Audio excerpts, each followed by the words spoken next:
Guys, nice to see you. Hey, Romeos. Another Romeo day. Every day's a Romeo Oh my day. goodness, role reversal, folks. Well, good to get together with you guys once again. And let's take this opportunity to welcome back our viewers and listeners. Hey, y'all. Hey. And we appreciate the ongoing support. We appreciate some of the comments we've been receiving and suggestions for episodes. So for those who haven't done so, please feel free to let us know what topics you'd like to see the Romeos cover in future episodes. And it'll be our pleasure to dive into those. And for topics. that one comment, it doesn't bend that way. I'll just leave it at that. Okay, I think you leave it at that and I'll ignore that comment. Hey, just keep your hands on the table where we can see them. Yeah. All right. At all times. My goodness. Yeah, and for those who haven't taken the opportunity to subscribe yet, please do so. We would appreciate it. We'd like to build our viewer base. And again, your ongoing support is greatly appreciated. Yeehaw. So guys, today, What we talking about? we're talking about a topic that was suggested by one of our viewers recently. Yeah. We have those. Thank you, viewers. I guess they wanted us to opine on the subject of, you can call it guaranteed minimum income, Okay. or another term that is commonly used is universal basic income. So money for nothing and the chicks for free. Something like that. There was no mention of chicks or chickens or any other animals. Wasn't that a song? You know, you're going to lead this conversation now, right? Dire Straits. A song that probably wouldn't make the cut today Oh, because of reasons of political correctness, but that is a topic for another day. Still a great song. So we're not going to ask Aki to get us started on this particular topic. I thought it'd be interesting to get Dominic to weigh in. I think that's a great idea. Curveball. We technically already have that. It's called welfare. Well, I think the idea extends beyond I the know. concept of It welfare. does. But I like where you're going Yeah. with this. That's our guaranteed income for now. But I know that concept is a little more complicated. But that's where the problem is. It's too complicated.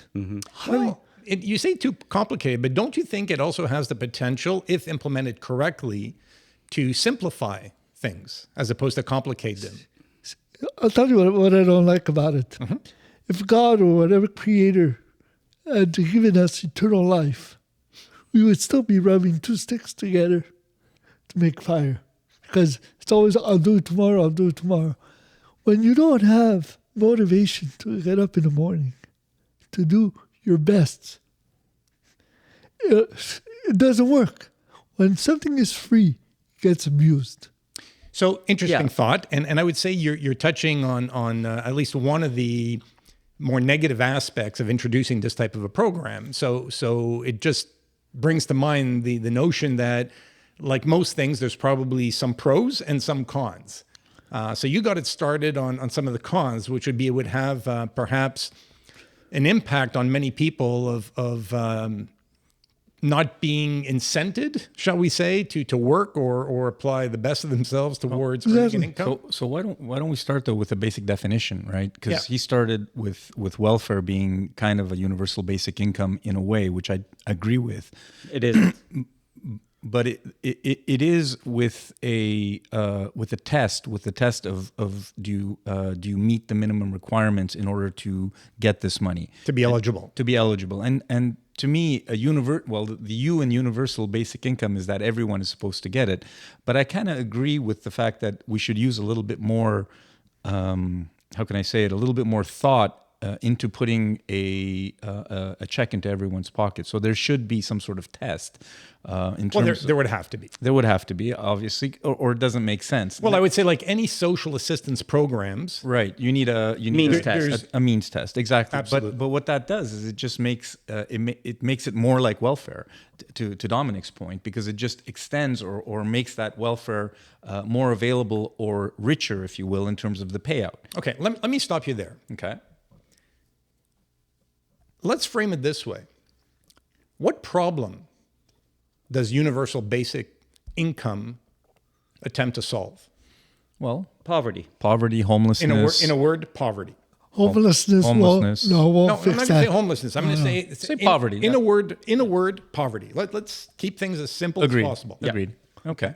Yeah. Given the level of poverty in society today, does the idea at least have merit?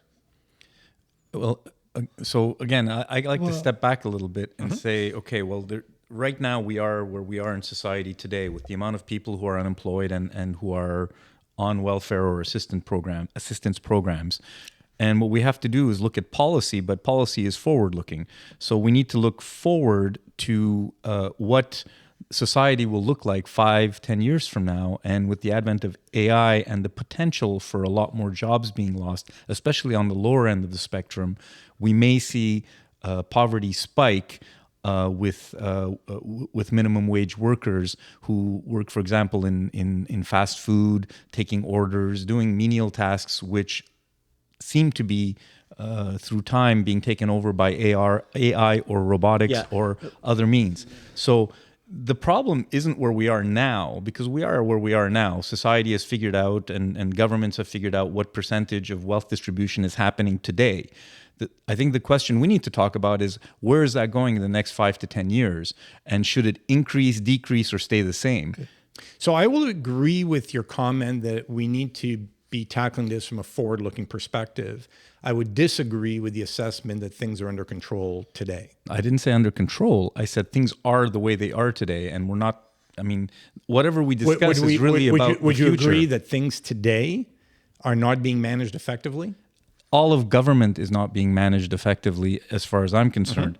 However, again, rather than tackling the entire, boil the ocean type of thing, we have to kind of, put it into a sliver and say, okay, well, this part of it needs to work better, and let's try and figure this piece out. Because if we always go back to government is inefficient, well, we're never going to get into any answers. Yeah. So what is the objective here is there is a measurement of poverty, which is called the low income cutoff, LICO. That's the accepted standard. Okay. And right now, if you take the example of people who are on welfare doesn't come anywhere near that standard. So people who receive welfare live well below the accepted standard of poverty in our society. Welfare is not a lot of money. That's a challenge. Got it. And so is our objective. So our objective is, at least for the most disadvantaged, to be able to have a sustainable income in our society.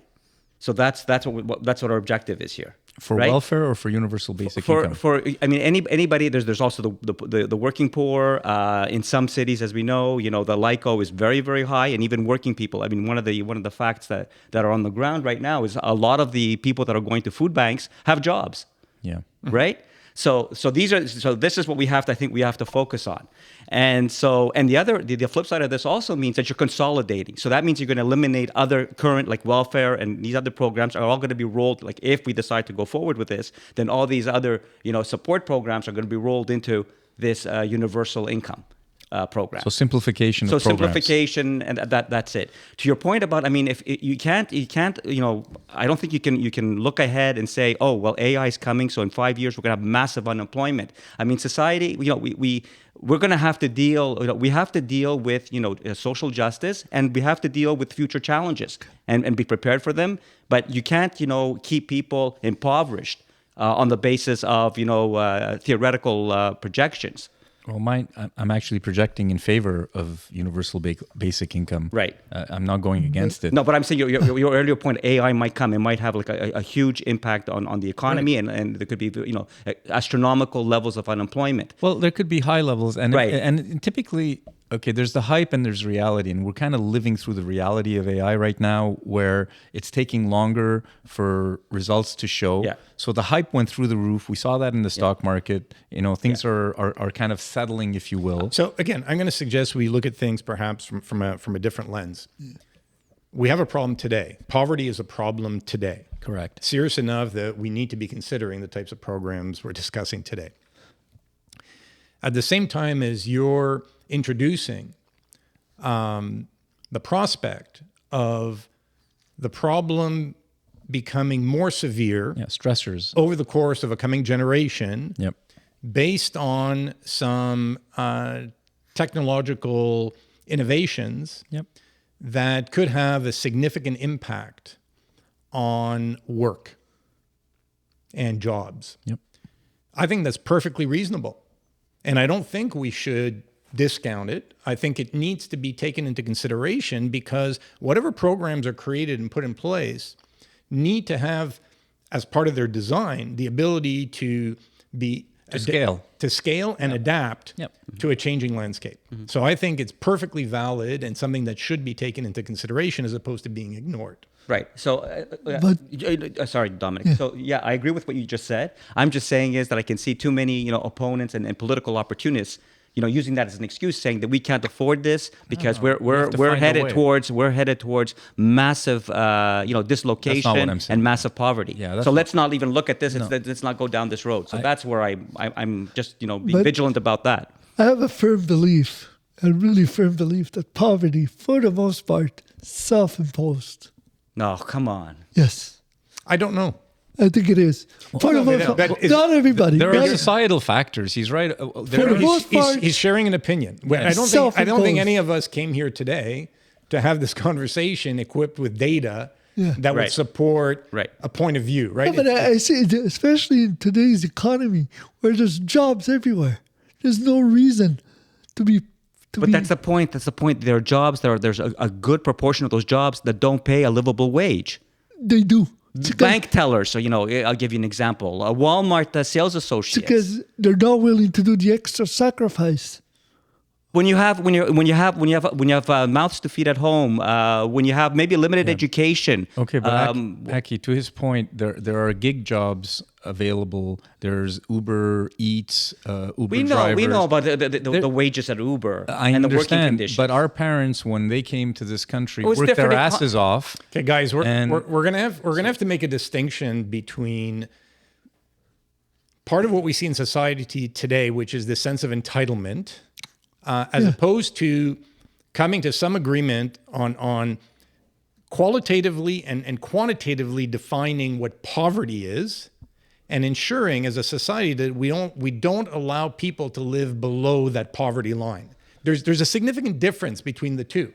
Yep. So sure, everyone would love to take a vacation every year or a few times a year. Everyone would like to drive a fancy car and have a nice home. And those are, people have a sense of entitlement. Those are not entitlements. Well, there's needs and wants. Those are not entitlements.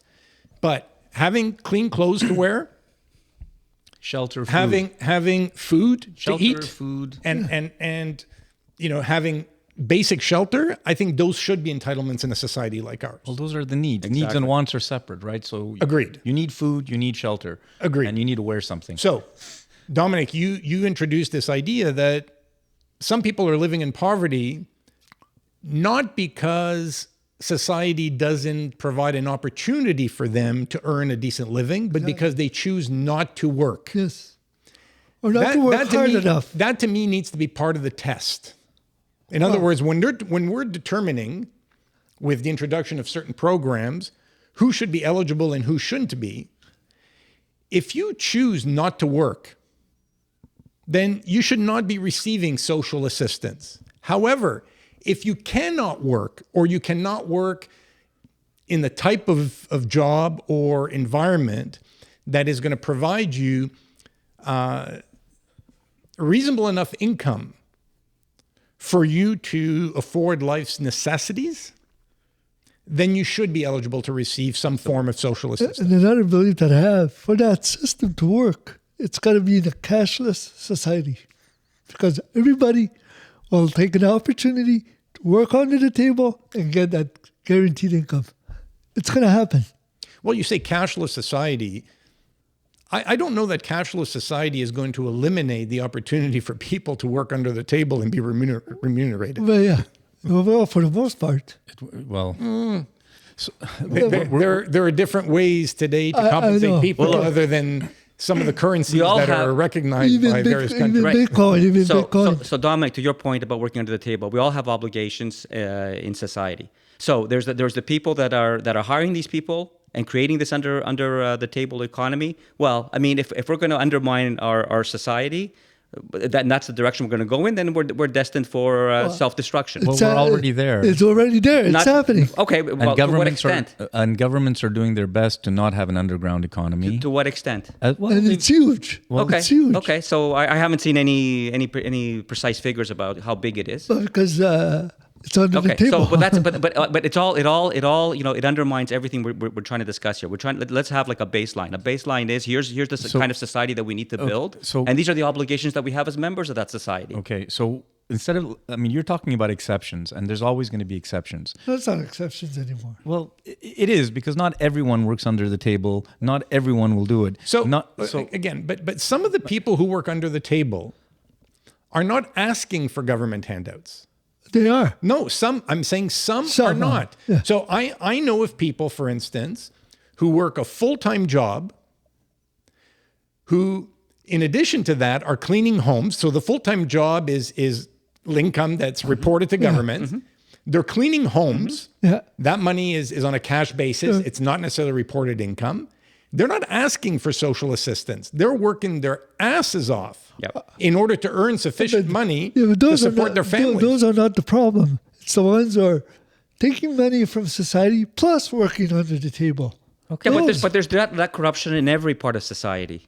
Okay, so we just accept it. No, we don't accept it. We fight it. No. But as a democracy, how far do you go? If it's not a cashless society, I know there's Bitcoin, but that What is what do you mean? I don't know. I don't understand what your Everything model is electronic. electronic, so that it's going to go through your bank account. Every transaction is reported and auditable. Exactly. So you buy a stick of gum at the drugstore. That's You tap your credit Yeah, card or exactly. your debit everything card. is completely cashless. And then has this model? Does this? It's not going to happen because you can't, because everyone who's on the lower end of the poverty or the income spectrum needs cash. That's what I know. Because there's banking issues. The problem is the banks aren't going to give homeless people an account, so you're not going to have a cash. That's why homeless people can go shop at Whole Foods. Look, guys, there's a solution to every problem. I think at some point you have to look at what is the cost of solving a problem. Yeah, and the bank. And you have to have a sense of how severe the problem is and what impact it's having. Even if it's only an estimate, you at least have to go at it intelligently.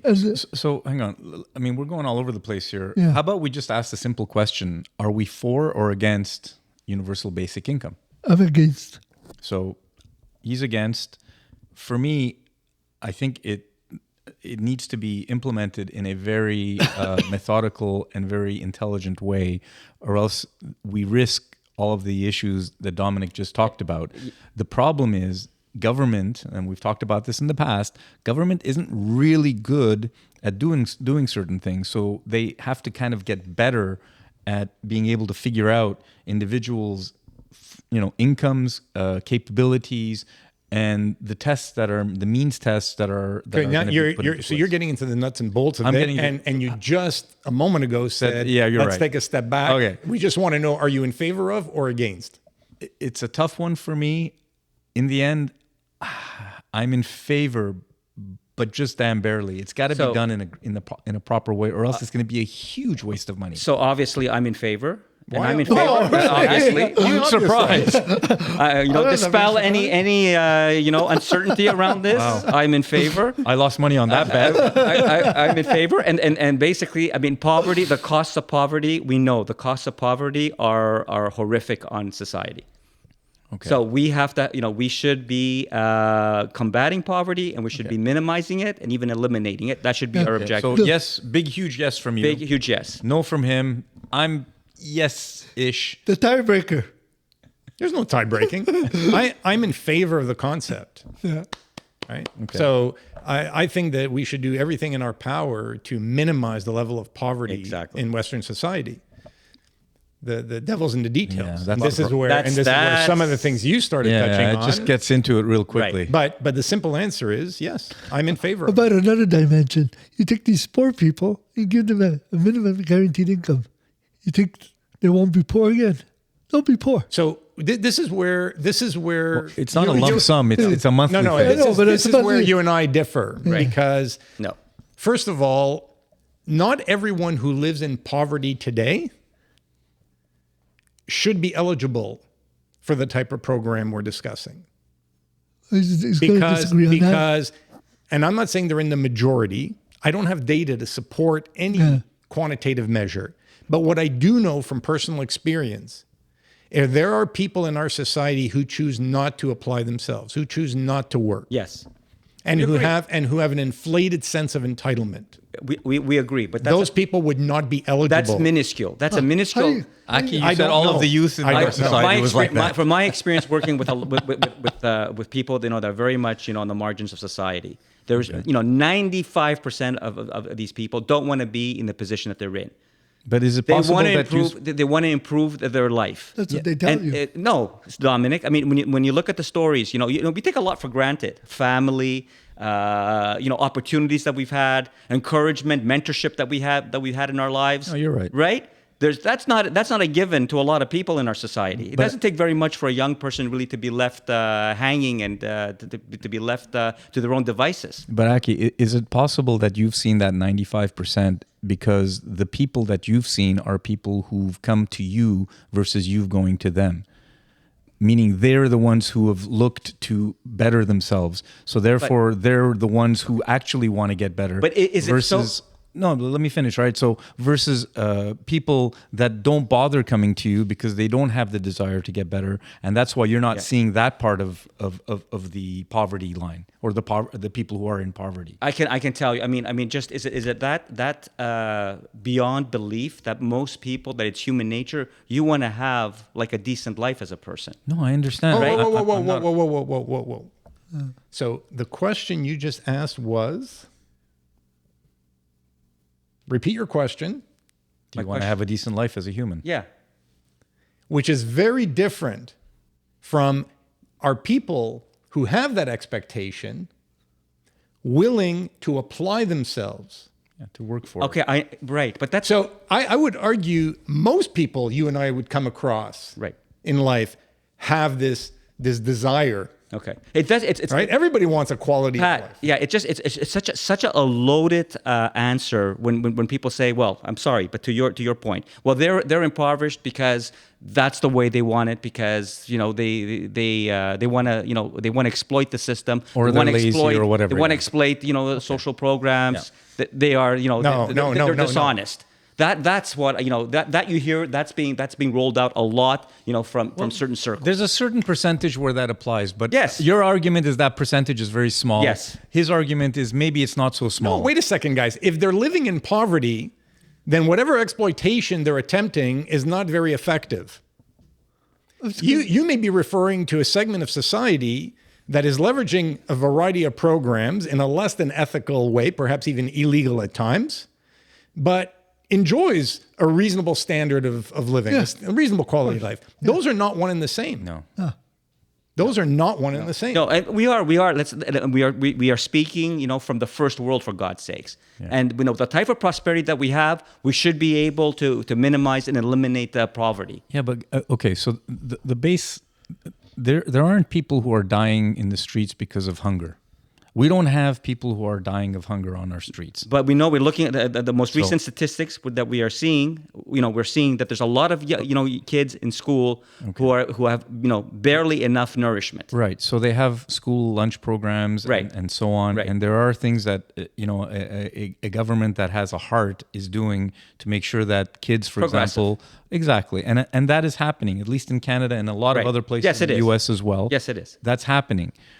But at a certain point, I think to Dominic's point, I start getting fed up with statistics that people come up with, because as well as I do, the statistics can be massaged and managed to actually tell it whatever story you want. So whether it comes to an actual poverty line, when it comes to, yes, 33% of children are hungry in the mornings. Where did they get that number? Okay, well, that's an answer to that. Of course, yes. Where do they get that? They go to the food banks. They survey the shelters. There's national programs, national initiatives that measure these. All I'm saying is that the people who are mandating these statistics, listen, this is a reality. Okay, there's an industry behind everything. There's an industry in poverty. There's an industry in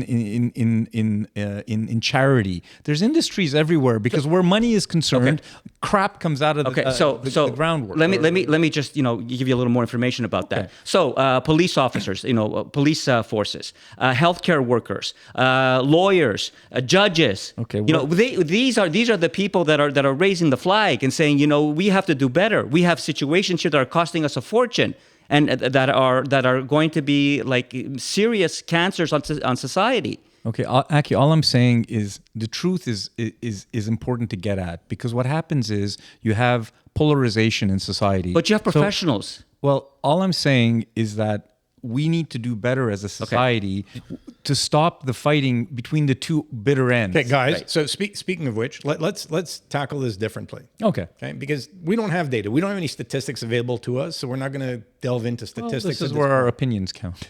Opinions do count. So what I'm interested in hearing from each of you is your opinions. Let's start with what would be the pros? What would be the positive elements to society of introducing UBI. UBI? Okay, so the Whoa, first. whoa, whoa. Oh, Let's start. Let's go clockwise. let's go with Let's go- Junior. Junior. Our youngest Romeo. I mean it in a very flattering way. Prettiest. That too.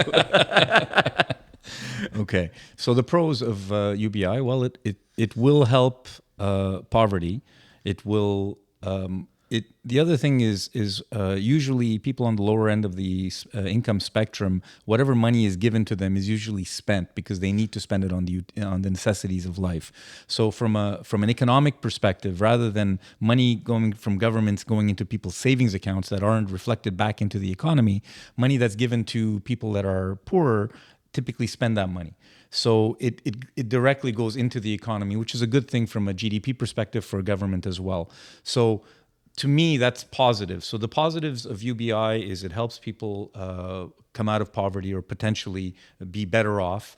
It helps the economy because whatever money is put into these programs is usually spent, which is good for the economy. It just needs to be managed. And again, that's not a pro or a con, that's just a comment. But to me, those are the two main things. Okay. As well, so mental health is associated with it, homelessness. I mean, there's a bunch of things, the stressors in life, things that cause human beings to not be well. That'll also take a little bit of that stress off. So a less impoverished society is generally better for is a healthier society. Healthier, and there'll be savings in terms of manpower, hours worked, healthcare providers that now need to take care of mental health issues, all of that thing. So in general, it's good for society. And I guess now that I've said it that way, I do agree with it. Right? So Dominic, on the pro side, is there anything that you would add? There's hope. to Naren's No, I list? mean, on paper, it sounds very good. Once deployed. No, that's not the question right now. No, It's not the I don't see any pros.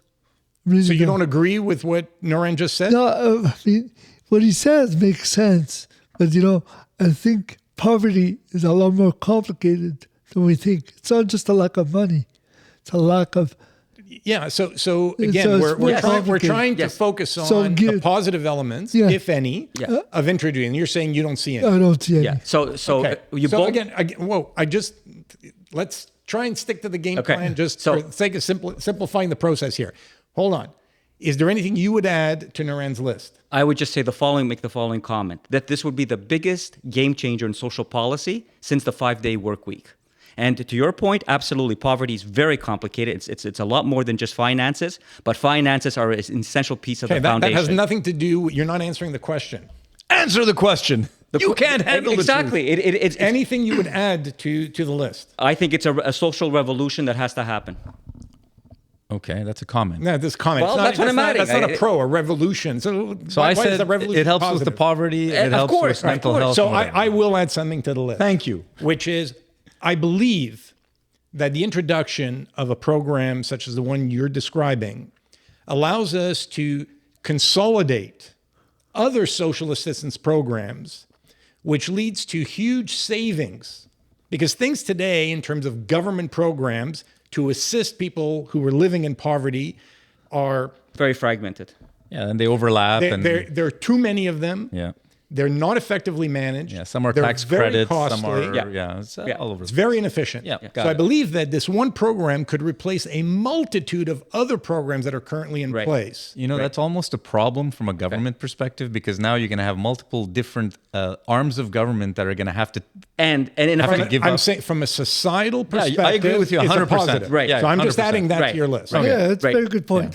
yeah. Okay, now. Now. Wait a sec, Dominic agreed. No, you had your turn. Wait, guys. That's a great point. Guys, now we're going to flip the coin over. Okay. And yes, Aki, you can go first. What are the cons? Well, the cons are, first of all, in a federal system of government, where you have a lot of the social programs under the jurisdiction of one level of government, and you have shared jurisdictions. It's going to be a political nightmare to put this in place in a federation. So that's one very big challenge. So implementation will be a con. Implementation will be, that's right. And we're talking about a level of... I would say that's a challenge. I don't see how that's a con. Well, okay. It's a challenge. Yeah, and the level of engineering here, we know that we're not very good at this level of engineering. I mean, in our government So programs. again, you're not telling us why the introduction of this program would be negative for society. You're just sharing opinions Oh, how difficult. on how Well, it's going to difficult be it's negative. going to It's be. going to be negative for society because it's a bureaucratic nightmare. Our governments are not very good at putting in place, this level of program. How can that be worse than what we have today? Well, we have a system today, at least, where jurisdictions are more clear. There is some, there's functionality in our system. It's not adequate, but there is a base that we have in place so that we do have, a social safety net in this country and in most Western countries. Okay, I still haven't heard a con in terms of societal impact. Political, all I've heard, Pat. all I've heard from you is that there are going to be challenges. There would be challenges. Okay, and But fair. that's fine. So you don't have any political cons? backlash? Do you have any real negative, con? I'm concerned about it. I'm concerned about. I think it's a very complex thing to do, and, Right. and bureaucracies Again, are not good at putting this in place. Nothing to do with. So the I'm not sure. I'm not sure that we're going to be able to execute this properly. Okay, that's fair, but it's not Okay, a con. that's a concern. It's not a con. Okay. Now we're going to open the floodgates. Dominic, hit us. Simple con is that we're going to be giving people more money to mismanage. Okay. That's the con. Any others? It's big enough. Well, it is big. I'm just questioning whether or not you have any other. The complexity, that's a given. But to me, that's the biggest con, because you're going to be giving more money to mismanage, and who's going to pay for it? That's the other. The ones who are going to pay for it are not going to be happy. We're looking at them here. So your what your vision is, if I may, is that people are going to be very responsible with this money that they're going to have, this income. They're going to basically burn it. Some run will. up their credit cards. Some will. I mean, but- addiction problems are going to be exacerbated. A lot of them will. By money coming in every month. A lot of them will. So there's practically, to follow your logic. Then what you're saying is no social program really stands a chance because people are just not adept. Aki, wait a second. I don't think there's anything unreasonable in Dominic suggesting not only poor people, but I would say most people in our society do not manage money effectively. I agree I think with that's perfectly reasonable. Yeah. And so what he's saying is that in the hands of poor people, if they suddenly have more money at their disposal, there's a likelihood that they're going to mismanage it and not spend it on what they should be spending it on to improve their quality of life. For example, today It's reasonable. they get Okay, free it's good for the economy. free dental care. But if we eliminate free dental care, give them more money, they're not going to go to the dentist. But people, why are they not going to go to the dentist? Because they don't have that discipline. Oh, come on. I don't know. Why would a human being not want to take care of Because- their Aki, again, you're an idealist. situation. There's nothing inappropriate with Dominic's comment. but we know behind this, not Dominic. I'm not putting Dominic on the spot here, but we know you can behind put- this, there's a whole political ideology behind this. We know it. Which is the poor. They cannot be trusted. They will abuse anything that you offer them. Will be abused. Will be exploited. They're cheaters. They're lazy bums. We know that. No, we know that's that. not at all what I'm hearing, and perhaps I'm not hearing correctly. Not here. But I'm saying this is the surface, below the surface of this conversation. This is what's out there in society. This is what political movements are espousing. That's what the polarization I was talking about earlier. Yeah. And the fact that the pendulum goes way too far in each direction because of the polarization. So you have the left going crazy and saying we need everyone's an angel, everyone knows what they're doing, we need safe injection sites, people need to be coddled all of their lives because we're human and every human is fantastic. We need to take care of each and every one of them. On the right side, it's like screw that. Everyone needs to pull themselves up by their own bootstraps. There's enough Every person for opportunity. themselves. And there's enough opportunity for the jobs and so on. So you've got the left and the right. Okay, but there's a middle ground that we can all agree to, and we're trying to get to that. But the point is, each end needs to listen to the other end and listen to what the concerns are. You need to listen to what he said. And even though you don't agree with it, understand the sentiment that comes out. All I'm doing, Hang on, let me finish though. All we need to do is figure out the base reason why people are feeling this way and try and address those things. So he doesn't want money to be wasted because he's been paying taxes all of his life, and he's fed up paying 50% of his money to a government that wastes the shit out of it. I'm the same way.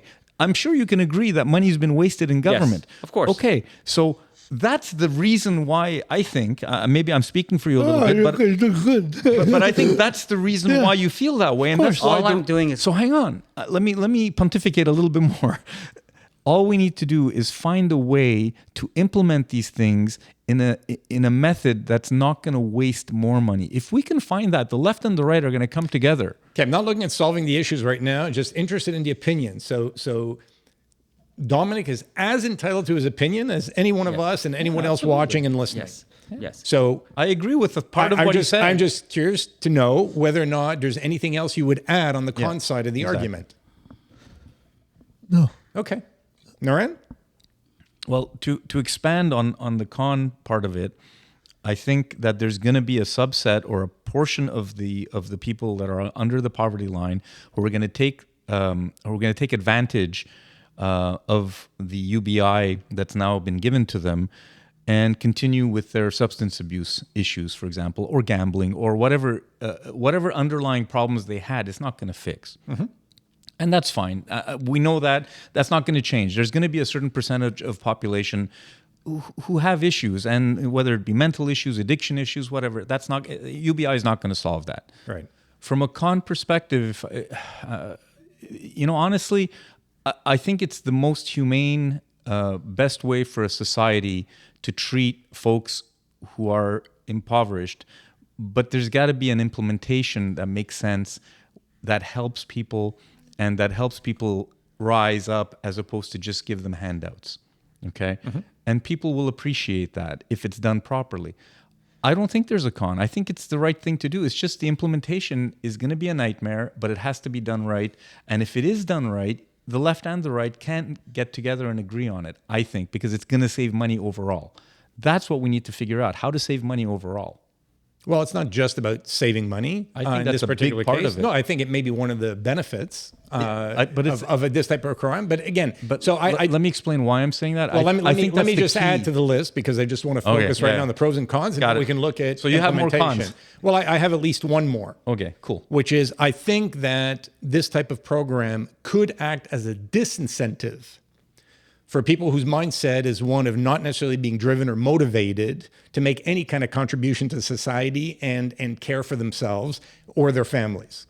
So that's a risk that I see. Therefore, I put that on the con side of the equation. Otherwise, no. In addition to what you said, Dominic, I don't see any other cons to this type of program. So I think your con can be managed by putting an implementation strategy in place which tries to weed out that level of or that type of individual. Well, now we're turning. So we're going to turn our attention to strategy and frameworks.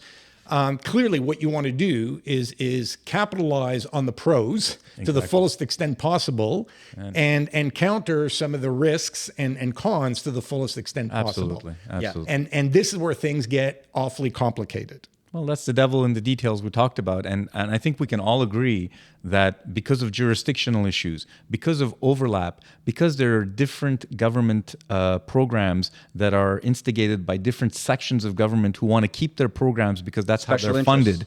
Right. The special interests that are going after these different government programs. It's going to be a monumental task and undertaking to, first of all, architect this thing properly, but then implement it because of all of the fighting and infighting of governments and the amount of people who are actually in government as well, because government is people, and people who are working in these roles are going to be reluctant to give up their power. Oh, totally. And I think it needs right? to be, this type of exercise would need to be led by highly competent individuals surrounded by competent resources. And part of tackling this is looking at existing programs that even if it's not entirely, in some way, address the issue of societal poverty, and to look at whatever positive elements there are in some of these programs today and the negative elements, and we know there are many, right? Because you have to have an objective assessment of the current situation. Correct. Before you move forward. Then be crystal clear on the qualitative and quantitative outputs that you want to achieve with the introduction of this program, and then get into the level of detail of, okay, what do the details of strategy initiatives look like in order for us to implement this? And it does have to be a collaborative process that crosses, whether you want to look at federal, state, federal, provincial lines, in order to ensure that we're tackling this with the best of intentions and not allowing jurisdiction to get in the way of doing the right thing for society, broadly speaking.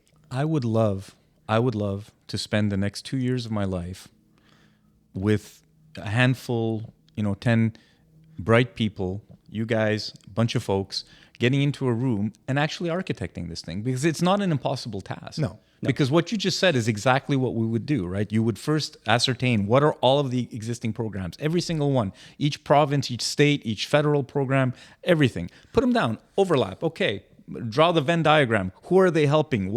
What's the reason why this is there? Like, learn everything. That's the first 2 years. It doesn't matter, right? Well, not necessarily. So again, to me, that's a month or two of work. Right? It depends on how your team is comprised, who it's comprised of. And you need people to not fight against you. You put that in place. You put I love whiteboards. You put a room full of whiteboards, fill all that stuff There's up. a lot of models out there in theory. There's been a lot of work that's been done But around this. there's a today. There's an existing today. Right. Write that down honestly and put it up there. Well, that's part of the exercise, is looking at best practices. Yeah. And then from there, it's okay. What are we trying to do? What's the base level we want to get at? Like, just learn.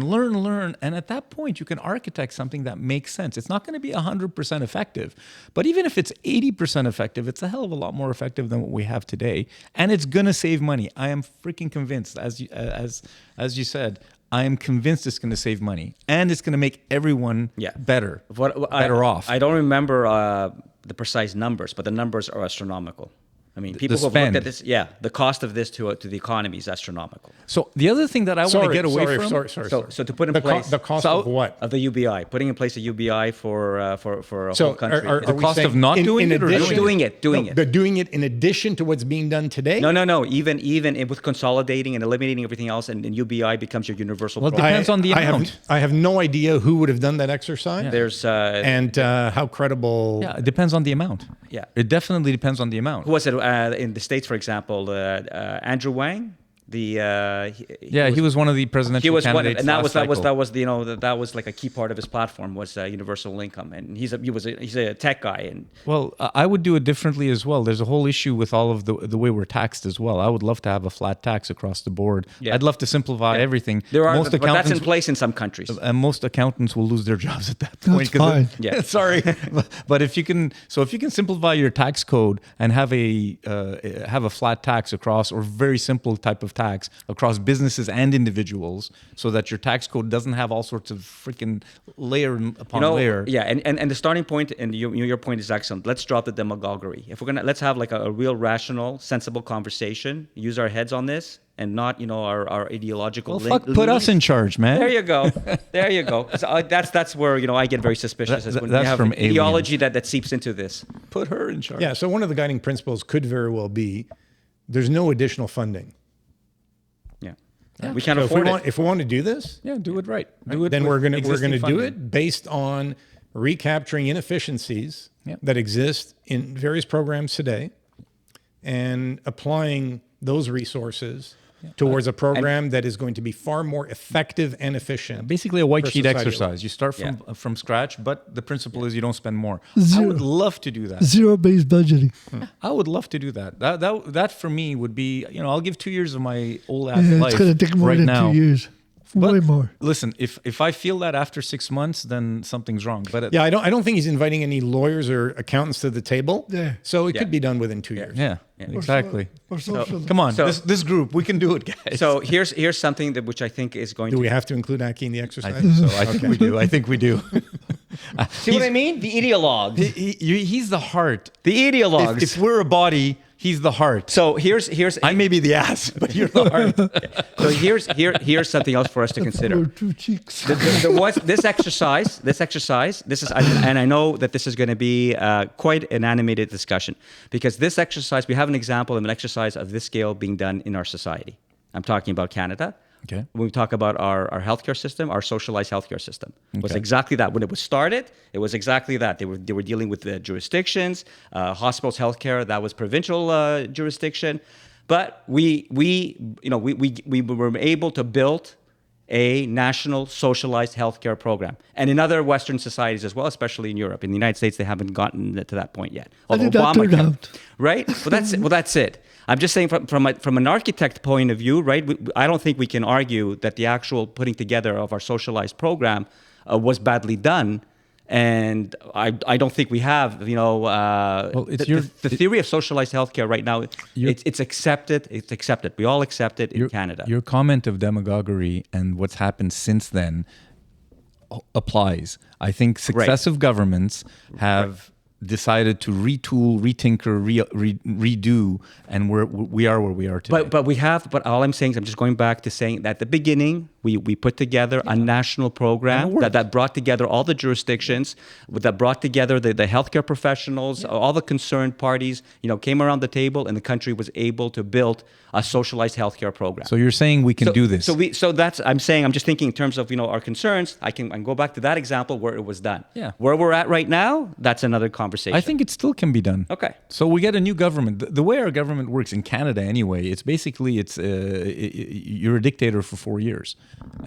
You can do whatever you want. If you have a majority government in a parliamentary system, where a lot of countries in the world have it, you basically can do whatever you want. If you've got the votes in parliament, you can pass whatever law you want for 4 years. Correct. And then the people will decide if we like those laws or not. Okay, but you do have also the justice system that still checks. Fine, but remember, they're writing the laws. Right. So as long as you're not going against the Constitution, and even you can sometimes. Okay. Anyway, so let's not get into details, right? My point is, the next government that's elected in Canada, which is most likely not going to be the current government, just from the polls and all of that, if they started on day one and they said, you know what, we're now going to implement a 2 or a 3 year whatever, and we're going to implement it in the 3rd year of our mandate, this thing, they can do it. Yes, but there's no will. I mean, understood that they're going to have to fight with every province. No. They're going to have to fight with all of them. It's not in their platform. All I'm saying, Nuran, it's not in their platform. I get it. It doesn't matter at this point. All I'm saying is giving it's an possible. Example. He's illustrating how the way our government is run. In the U.S., it's going to be impossible to do something like that because of the checks and balances they have in their system. So nothing is impossible. It's a lot harder. It would be far more challenging. Correct. Yes, nothing is impossible. Right. Got it. But if we do it and we did it right, then the U.S. would have us as a model. So we agree there's some hope because there is an example of the country being able to put together something of that scale. Yeah, the issue is, so there's hope. Hope is not a strategy. What we need are detailed strategies in order to give life to this type of program. So I'm waiting for the contract. Which would have the benefit of reducing the level of poverty in society. Yeah. So CBC and whatever and concurrently eliminating a lot of the inefficiencies that exist in various government programs today. So it's doable. That fall under the umbrella of social assistance. To any progressive government, we are at your disposal to help you do this. Yeah, exactly. Because it can be done. So Aki is at your disposal. And Nuran? I'm not sure he's going to sign up unless he's given a certain amount of leeway. Yeah. He ain't working for government. Okay. I don't mind. The only thing I would want is a guarantee that my output will be used not shelved, or I need to have the power to be able to make the changes happen, or else it's just useless. I don't want a useless exercise. I thought you were going to say an exercise in frustration. Well, I'll get a guaranteed income anyway. I'm not going to do it for free, but at the same time, it's not for the money. It's for the good of society. Exactly. Which, coming out of my mouth, holy shit. But this is important enough, I think, when I have kids that are going to be growing up in this society, to fix this shit, because we're in shit. We're spending money. We're not getting results that we want, and there are ways to fix it. It just takes the guts, the intestinal political fortitude, will. It takes more than will. It takes an awful lot of competence, Yeah. and I don't think there's as much of a shortage of will as there is competence. But there are smart people out there. No question. We know them. We work with them. Absolutely. Let's use the brains that are out there to fix the freaking problem. Yeah. I'm trying not to swear now. My brother said I swore too much. Oh, and now you're going to start listening to your brother. Fuck Yeah, fuck your brother. I'd rather not, thank you. All right, Dominic, final thoughts. Final thoughts. I think on paper, UBI sounds amazing. Challenge Wow. is to know. The challenge is to implement it. And if it is, it's not going to solve poverty. It's going to increase the sense of entitlement that is already high. And that's bottom line for me. Okay. Cool. The time has come to seriously look at this because it is a game changer and it's what forward-looking society should be doing.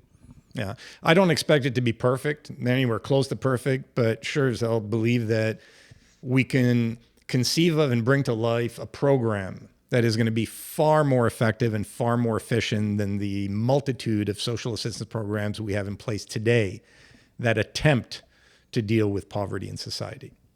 Well, my main thought, and my eyes just opened up when Dominic said that it's actually a good thing. If someone who's as staunch, critic of this type of program can actually say it's a good thing, well, holy shit, it's a damn good thing. It's just got to be implemented correctly.